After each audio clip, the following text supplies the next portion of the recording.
शांतीब्रह्म संत एकनाथ महाराजांची जन्मभूमी असलेल्या तसेच दक्षिण काशी म्हणून समजल्या जाणाऱ्या पैठण शहरातील अगदी प्रसिद्ध असलेल्या सोरा इमिटेशन ज्वेलर्सचे मालक एकनाथ हंकर सर आपल्यासोबत आहेत।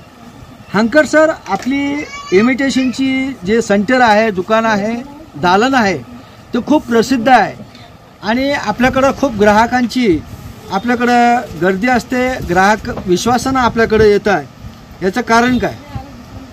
आम्ही म्हणजे कस्टमरला जी वस्तू पाहिजे कस्टमरचं जे डिमांड आहे ती पूर्ण करतो। कस्टमरला कुठल्याच प्रकारची ज्वेलरी पाहिजे किंवा लग्नासाठी, एंगेजमेंटसाठी, बर्थडेसाठी गिफ्ट कसं पाहिजे, ब्रासलेट वगैरे एकदम फॅन्सी म्हणजे युनिक आयटम आम्ही ठेवतो। त्याच्यामुळे कस्टमरचं डिमांड आमचं वाढत चालतं आणि जे एकदा कस्टमर आले की ती परत आल्याशिवाय राहत नाही। सर्वात महत्त्वाचा मुद्दा असा की लग्न सराई सध्या चालू आहे।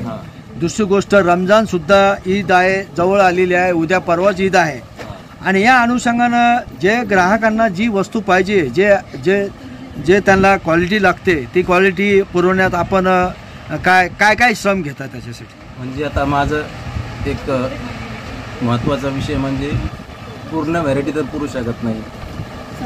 जेवढी व्हॅरायटी माझ्याकडे आहेत तेवढी 70-75% कस्टमरची डिमांड मी पुरी करतो। 100%। आणि जर एखादी वस्तू जर कमी पडली तर ग्राहकांनी जर ती ऑर्डर दिली तर आपण मागून देता का? हो, मागून देतो। 2-3-4 दिवसात येऊन जाते। बरं, तर रमजान ईदच्या अनुषंगानं आपली काय तयारी?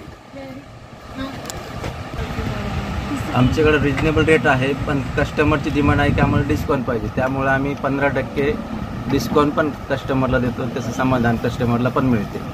आपल्या भावी